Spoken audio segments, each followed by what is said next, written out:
But one of the things that struck me at the very first meeting as odd is that we're looking at such a high number for a relatively small building. We know that for this purchase price, we purchased the DuPont Civic Center, which has square footage of 36,752 square feet. So at our following meetings, one of the things I did is I asked a lot of follow-up questions on this debt service. I asked for the interest rate, I asked for the terms of the loan, I asked for the amortization schedule. And most of you will be able to relate this. What we learned is that we have a 30-year loan,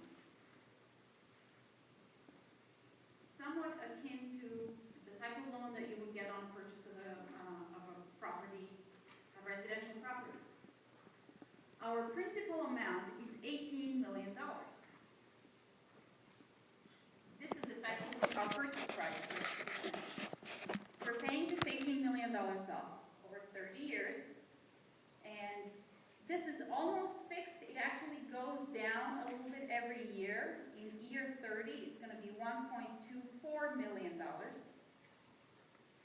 But it is almost like a fixed payment. You know, every year you pay some principal down, you pay interest by the end of the year. By the end of year 30, we will have paid this building off and we will own it free and clear. So far, the discussion has centered around the following proposal. We have a gap, we need to fix it. So let's go to the taxpayers and ask for property tax levy. And we know, just from rough calculation, that to fix this gap, it'll take about 50 cents per thousand, but one of the proposals was let's ask for $1 per thousand. So we can tell the taxpayers, not only are we going to fix this hole, but we're also going to sell you some additional services. Now, Mike, at the last meeting, you made a very good point.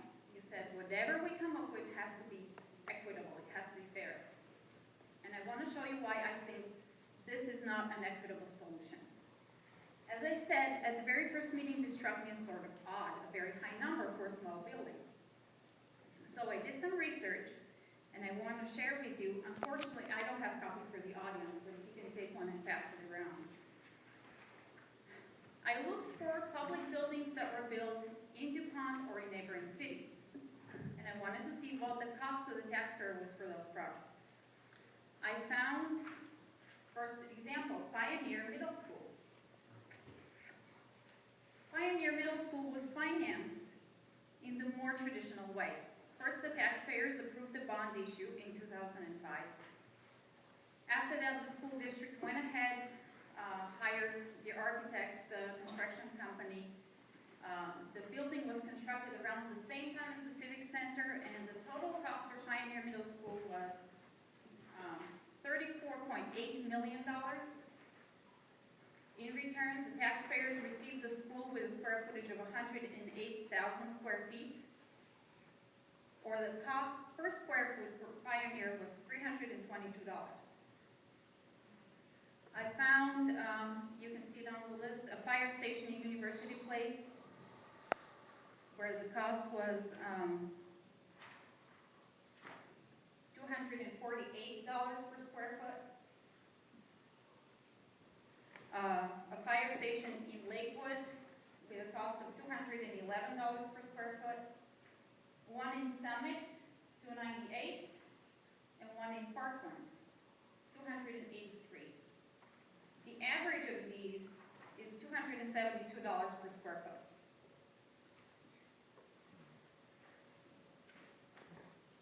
Our purchase price divided by our square footage is $490. To me, this is the elephant in this room. This is something nobody has brought up and nobody has discussed. This is also the reason why I don't think it's equitable to go to the taxpayer and say, let's fill this all from the taxpayer. I would like to know how come this was supported. I would like to go in and see how there was a real estate appraisal that supported this price. However,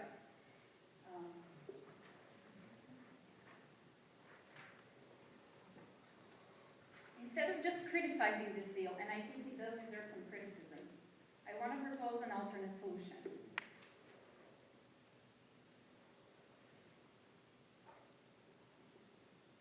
Instead of going to the taxpayers and telling them, approve a property tax levy, I want us to go to the taxpayers, to the citizens of DuPont, and instead ask them to approve a bond issue for the Civic Center. But importantly, first of all, this was the vote that effectively was denied the taxpayers in the first place when this deal was struck, and it was made in such a way that we didn't go to the taxpayers for approval.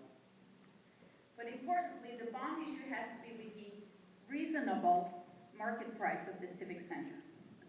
I'm going to use this average as an example. I'm sure it can be refined, but if we had managed to build the Civic Center going this road, the cost for it would have been just under $10 million. So we should ask the taxpayers to say, can you approve a $10 million bond issue? Of course, this will not solve our problem. There's another important step that needs to happen in the meantime, and that is, Shauna, you had alluded to that at some point. I think the city now has to make some cuts, which most likely, hopefully, will be temporary. But the city has to make some sort of cuts, and we can discuss what kind, to come up with some cash on hand right now, hire a good attorney who can go in here and fix this for us. I don't think it's impossible. This is a very unreasonable price. Again, I happen to be on the phone today with a commercial real estate developer who has built buildings over 30 years, and I asked for his honest opinion, and he was completely taken aback by a price like this. Nobody pays this much. I will throw in a little bit of trivia. The Willis Towers in Chicago, formerly known as Sears Towers, if you look at their cost per square foot, in today's dollars, $263 per square foot. It costs to build a skyscraper. Here we are in DuPont. I think there's 3 reasons why this would be a successful strategy. First of all, I think this sends the right message to the taxpayer. This strategy says, we made a mistake, we paid too much, but it is what it is, we're sorry, so go ahead and pay us up. This strategy tells the taxpayers, we're sorry, we made a mistake, we've made some sacrifices right now, and we've gone in there to fix it for you. Please approve a bond issue with the right price. And importantly, this will save you about $8 million on the original outrageous price. And I think if we kind of zoom out and look at the national climate, you're a lot likely to get a yes vote on this issue than you are on this issue. Let's keep in mind that the current tax rate is $1.17 for the city of DuPont. Asking for another dollar is an 85% tax hike. Here we're asking the taxpayers to save $8 million. And the last reason why I think this would be successful is if we have a good attorney who can go in here and hopefully arbitrate this and not go to court and take 5 years. If we get a yes vote on election time, the attorney can say in arbitration, our citizens want to pay for the center. They're not going to try to get out of this contract, but they want to pay a reasonable and fair price. I think you should be successful in getting us a better deal. Thank you. Stay right here for the people shooting some questions, clarification. Is that right? Okay. Yes, all right. So that's very thorough, and quite impressed, to be honest with you. But when you talk about the cuts that the city would have to make up the difference, right? Because you're talking about if we do a $10 million bond, we're going to have to, that's not going to cover everything that we need. We're going to still need to have some cuts within the city. Is that correct? The cuts that I'm talking about here would have to be mostly because we need to hire a good attorney. You have to remember the developer has this $18 million. He's not going to say, sure, I will give you half of it right back. The cuts that I'm talking about are so that we can afford a good attorney to go in here. The truth is, if you do the math, and I'm going to do just back of the envelope math, but again, $18 million and the service per year right now is $1.27 million. More reasonable price for this would have been $10 million. So about half. If you cut will get annual service payment of $650,000, which eliminates this gap. Now, what will probably happen in reality if we have a successful arbitration here, I doubt we will issue a new bond and pay off the old one. There's a number of possibilities, and an attorney would be able to give you better advice. But an attorney could say, the developer needs to refund some of this, so maybe the developer will start covering part of this payment. You can structure a settlement in any number of ways, and I don't think that's going to be the job of this committee. But I just wanted to throw out these numbers and give you the alternative road that I have been thinking about. So what do you think the time frame that all went well, that we'd be talking about having a structured settlement and I am not the the person bond to issue answer and- this question, but I think what's important to do now is to realize that if this is going to happen, it has to happen now. We cannot sit and have 3 months of meetings thinking about the option and then go to the attorney. You know, there's another problem. Every time we make a payment here, we affirm this contract. We have been doing that for 3 years. We have been agreeing to this price for 3 years and nobody has said anything about it. We're not in a strong position. We're strapped for cash. Well, the developer has this. And we have been affirming the contract for 3 years. But numbers don't lie. If we have a good attorney and strong financial analysis behind it, this is not going to be a difficult argument to make. This is a very unreasonable price. Does it make a difference if these have been sold out as bonds? No. Actually, if this had been bonded, the cost would have been about the same. The problem is not, did we do a bond versus a No, loan? I mean, I think, isn't it right, Sandy, that those were then, that was turned into, purchasable bonds that people hold, that investors hold? But we issued certificates of participation, which the investors hold, which the, I just didn't know that made sense. But this if is we another vehicle, it is in essence, a limited tax obligation bond.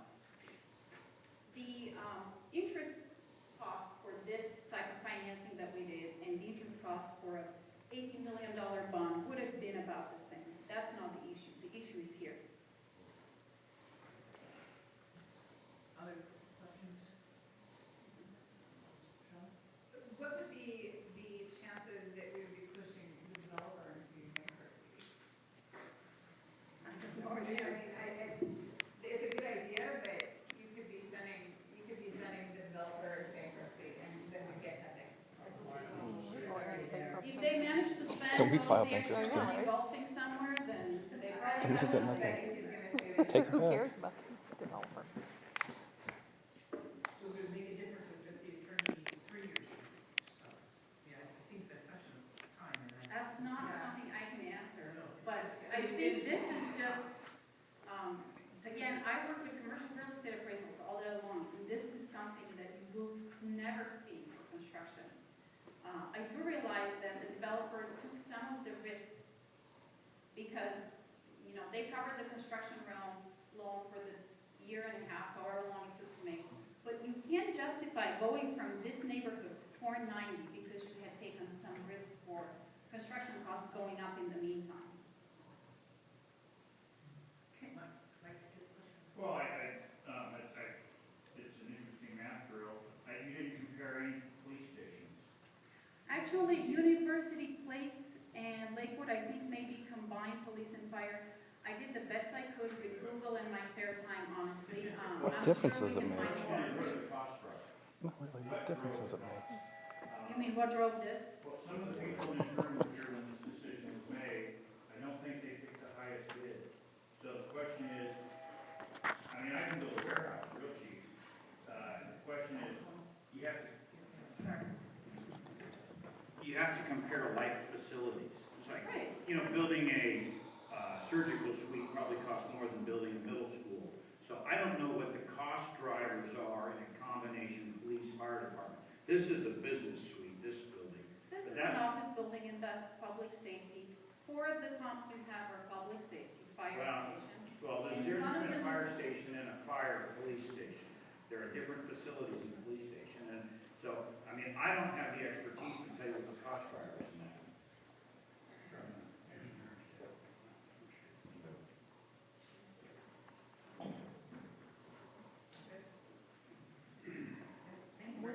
Let's go over the time amenities. Today I had to purchase the land. Oh, sweet Jesus. We own the I would like land. some information on the development, if we could get that, just to see if that plan would even be workable. Ellie's plan. Yes. Well, what I wanted to follow up was, Ellie had a conversation with Ellie yesterday. She had some questions about this, and so we spoke yesterday. And so, in speaking, then Ellie had met with the mayor as well. And so in doing that, and speaking with Ellie yesterday, what the mayor directed me to do is go out and research and do some comps as well, and get city hall facilities. There are several that have been built in the last 3 to 5 years for city halls.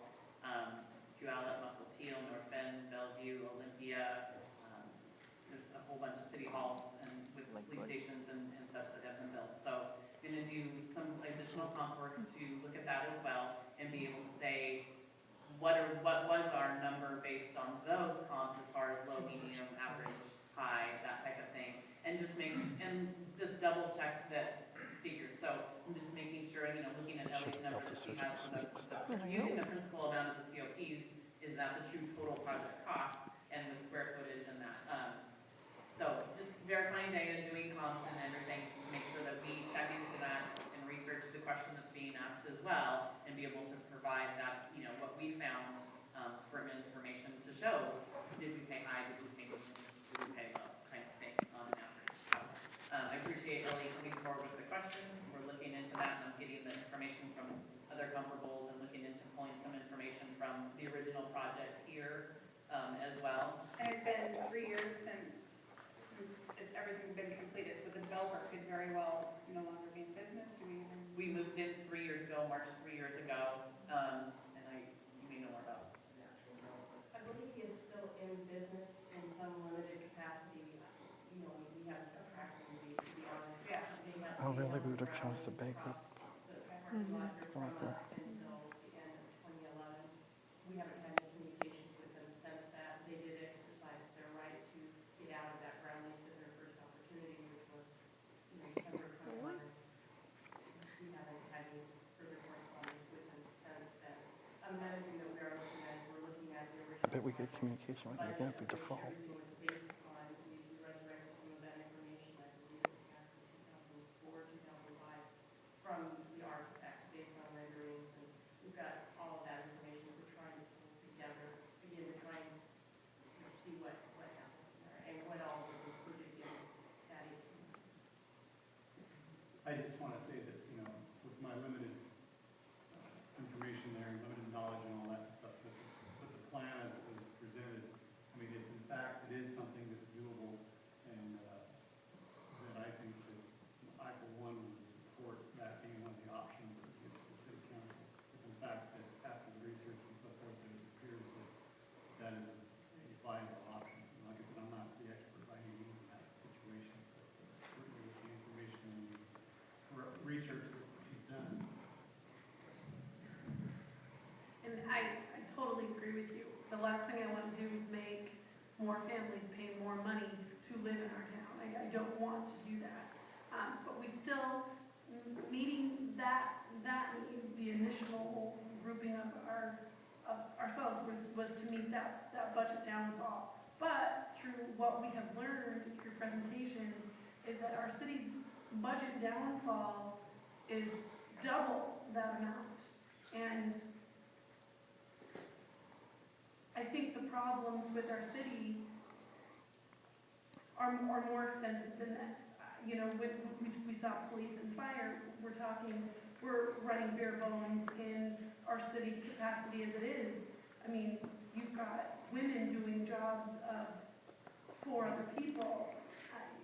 I just think that if we're at a crossing point with switching from being poorly run to properly run, I think we should do it. Let's get on our right feet. Otherwise, I mean,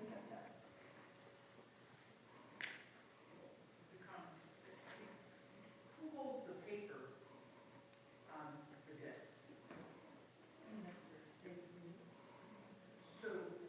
So the investors Invested, it's like a bond in that they hold the paper in there, they receive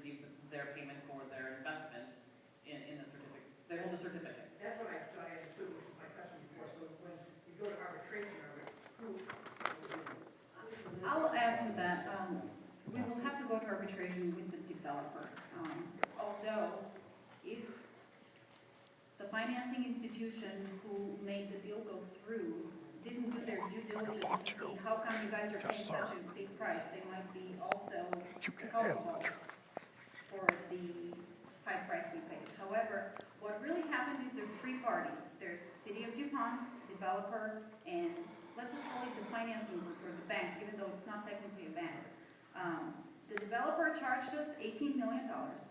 The bank found investors and collected $18 million and paid it to the developer. And now we're paying $18 million back to the bank. So the bank is not, to the investors, the bank is not really, they're just doing what they normally do.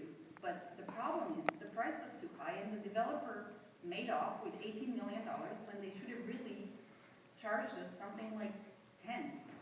Right, and so my much more process is who if you hire legal services, who would they be dealing with since the developer paid and the bank has issued its investors? So I just didn't know who was on the other side of it. Because, my own curiosity. Well, and to piggyback on Karin, isn't our charter to come up with a sustainable way to pay for the debt for the city hall? I realize that we came up with these other issues with the firemen that are gonna be leaving in April, and these other things that we're gonna need to possibly have to cover, but are we really looking, is that our charge now, or is it still just the debt? Well, we never came up with a number, but at one point, there was rather a consensus, but not an official one, that this group wanted to have a solution that was multi-year, and they felt that if you just dealt with the debt, then next year, we would see the same boat, not higher, or what do you want to say to you? I'm just kind of paraphrasing where we were, but it was not official, but it seemed to be, right? Yeah, I'm thinking about this when you're talking about the multi-year solution. One of the thoughts I had since the last meeting was that I don't think we have that luxury. The multi-year solution says, well, let's ramrod this thing and get it taken care of, and we can sit back and not have to worry about it for several years. That luxury I don't think exists. I think this is an issue of continuous management, and that's the way it has to be treated. We're not going to have that situation where we can put together a package, and I think that as we manage it, we have to manage it in a minimalist way. Nothing else is going to fly on the boat, and especially when you have questions like this coming up. Those questions are going to hit the street, and that's going to torpedo this thing more quickly than anything Just else. killed your levy. One other point that I'd like to make, and I really appreciate those square footage numbers. I used to work in the engineering management business. I worked for Kellogg Brown and Ritter for several years. Square footage numbers are very reliable in fact, engineering companies routinely use those kinds of numbers for giving order of magnitude estimates for building projects, and they have enough confidence in them. They'll let contracts based on those kinds of estimates. So I appreciate that. Thank you.